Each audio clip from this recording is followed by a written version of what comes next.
当劝告大家，有钱就得吃喝嫖赌，胡作非为，可就是千万别做好事。我爱咱们的国呀，谁赖我呀？我总得活下去，我想尽了办法，不过是为着活下去。这是人民艺术家老舍先生笔下的神作，以茶馆作为社会的缩影，透过半个世纪的世事变化，便道出了曾经几十年的风云动荡。某瓣评分更是高达9.5分，被网友评为中国影视的10大经典之一。透过剧中几位具有代表性的人物，使广大观众深切地感受到了旧时代的社会风貌，以及受压迫时国人坚韧不拔的意志。故事还要从清朝末年说起，此时正值戊戌变法失败，朝廷鹰犬打着铲除异己的名义，在京城到处抓人，搞得全城百姓人人自危。裕泰茶馆的王掌柜为了不招惹麻烦，不得不在店里立下块牌子：这里咱还是莫谈国事吧您。由于长期遭受战乱，局势动荡，此时老百姓压根儿填不饱肚子，饿得逼灯的。于是为了让一家人能够卑微的生存下去，他们只能走上街头卖儿贩女，就值10两银子。那要卖到窑子去，也兴许能多卖个2、8千。可你又不肯，那是我的亲生女孩，我能亲生女孩你养活不起，怨谁呢？没等老农开口讨价还价，不远处就传来几声无力的吆喝。人贩子循声望去，瞅见一位老夫人正跪在地上。那位心性好，买下这个孩子，2两银子，只当是买个小猫小狗吧。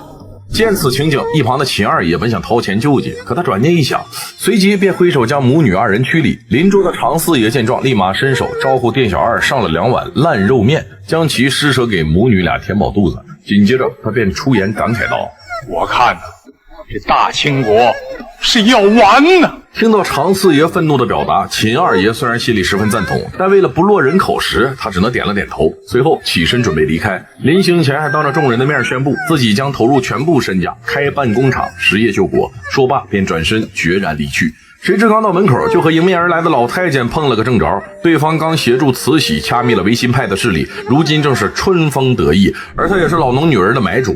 人贩子见状，赶忙上前问候，并将老农抬价的事情如实禀报。一个乡下丫头要我200银子啊！乡下丫头无样可尊呢。别蒙我，我不能，我还要看人呢。我跟您这么说吧，给您办这点事儿，比给我亲爸爸办事都得操心。听着俩人的对话，邻桌的常四爷不由得心生厌恶，随即起身提溜着鸟笼准备离开。可怎料刚走没几步，就被潜伏在茶馆的朝廷鹰犬给拦住，声称他刚才的言论别有用心，怀疑常四爷是维新派的党羽，要将其带回去审问。告诉你们，我可是旗人。哦，旗人。旗人当汉奸，你罪加一等。所以呢，怎么着？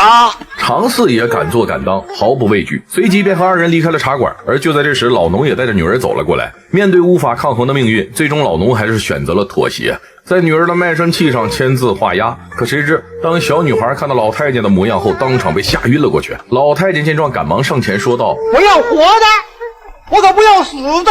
人贩子听后急忙朝女孩喷了口水，女孩才缓缓醒了过来。见此情景，顿时给老太监高兴嘚儿了。呀，他又活了！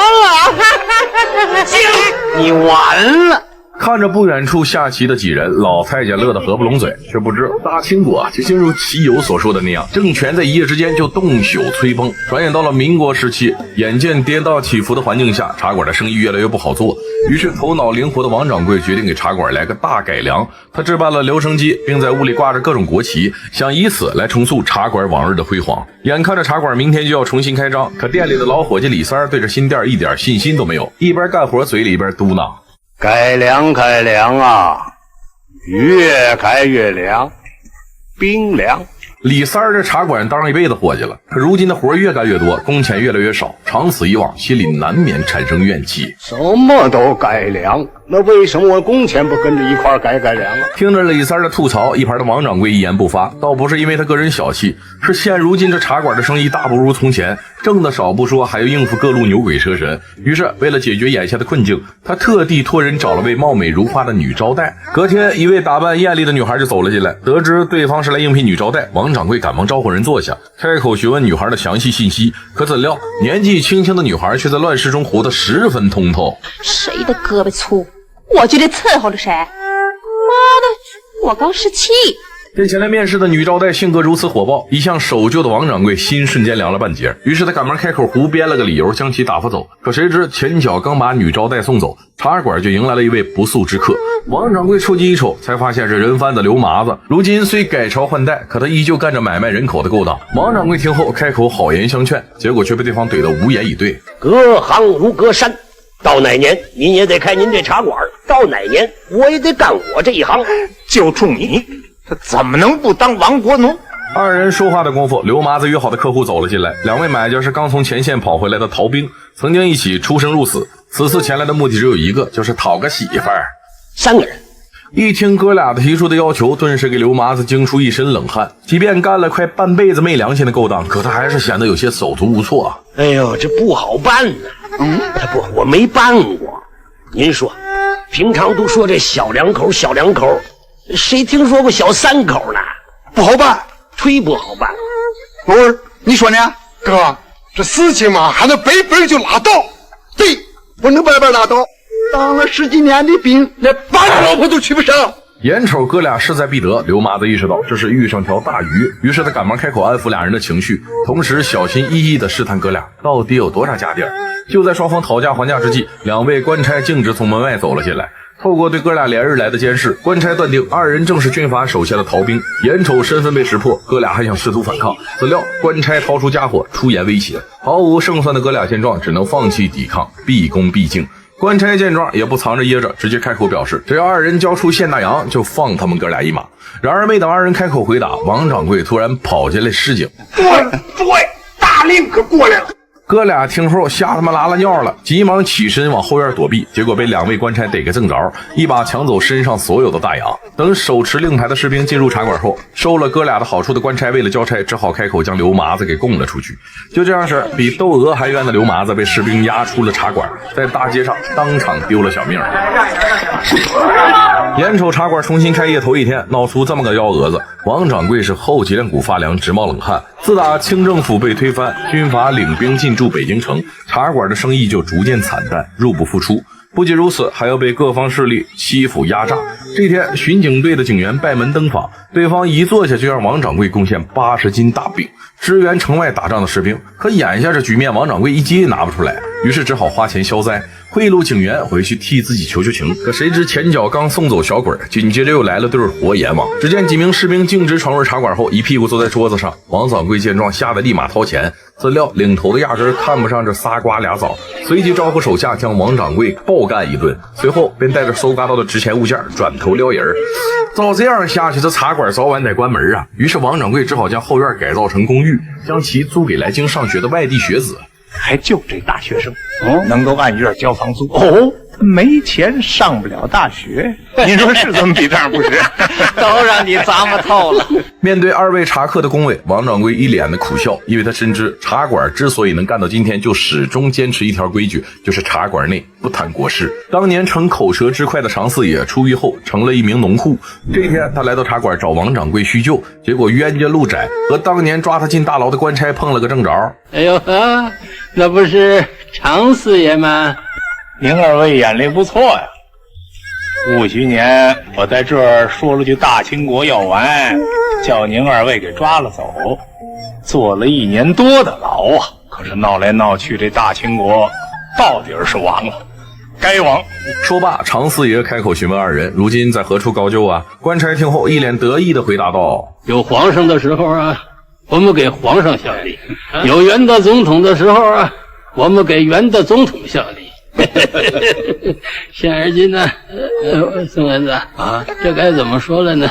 谁给饭吃，咱们就给谁效力啊。要是洋人给饭吃，我告诉你啊，常四爷，要我们效力的可都有洋人撑腰。哎，他没洋枪洋炮，怎么能打起仗来？眼瞅再聊下来，常四爷肯定还得吃亏。一旁的茶客赶忙将其给拉走。可二人走后，官差却把怒气撒到王掌柜身上，非说在后院的学生里有革命分子。看着二人丑恶的嘴脸，王掌柜深知这又是上门索贿，无奈之下只好掏钱将二人打发走。就这样式，在动荡不安的世道里，茶馆又艰难地撑过了20个年头。眼瞅这样再继续下去，不是饿死就是在混战中丢命。于是王掌柜决定自己独手苦心经营一辈子的茶馆，让家里人都回乡下老家过安稳日子。这天，他正一个人在店里打扫卫生，多年未见的常四爷再次出现。王掌柜见状，赶忙将其拉到茶桌旁坐下。久别重逢的老哥俩正准备好好聊聊，怎料外面又来了位老相识。历经半个世纪的老茶馆里，3位白发苍苍的老友再次相聚。年轻时立志要实业救国的秦二爷，如今却被贪婪的军阀没收了全部财产。抢去我的工厂，好啊！我势力小，我干不过他们。可你倒是好好的办呐，那是救国于民的事业。拆了，机器都当成碎铜烂铁给卖了。而嫉恶如仇的常四爷也没有了青年时的意气风发，从身上破烂不堪的衣服一眼便能看出他多年来的境遇。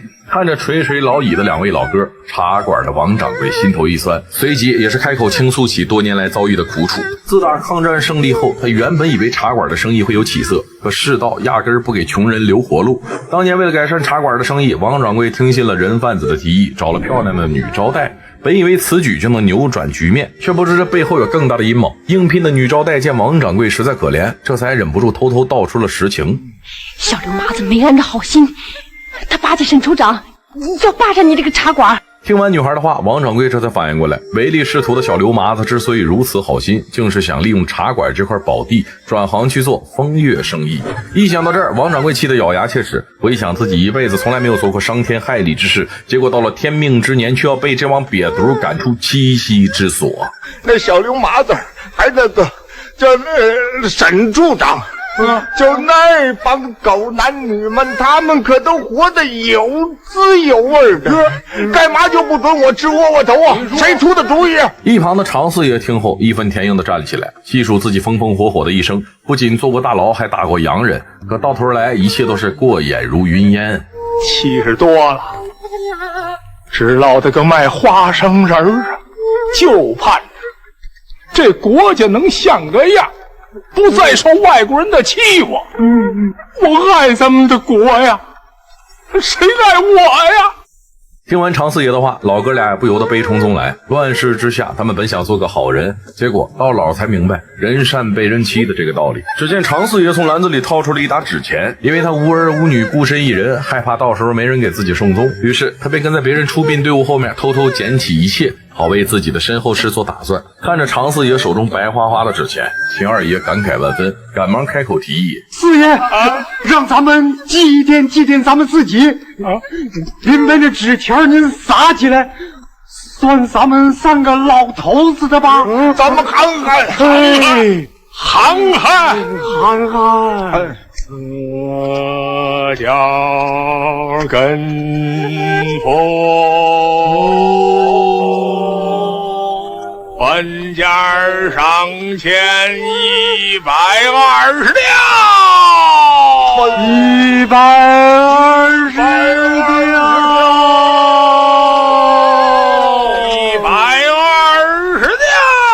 将收集来的纸钱一撒而光之后，老哥仨毕恭毕敬地互相道别。看着秦二和常四离去的背影，王掌柜站在原地若有所思。随后只见他拿起裤腰带，步履蹒跚地往屋内走去，结束了自己受尽屈辱、受尽压迫的一生。茶馆作为老舍先生的代表作，其故事情节刻画的生动形象，使观影的每位观众都能与之产生共情，仿佛能从中看到自己的影子。年轻时我们都像常四爷那样做事雷厉风行，心怀洒脱，随着年龄增长，到头来发现自己成了茶馆王掌柜，为了碎银几两，每日浑浑噩噩，彻底迷失自我呀。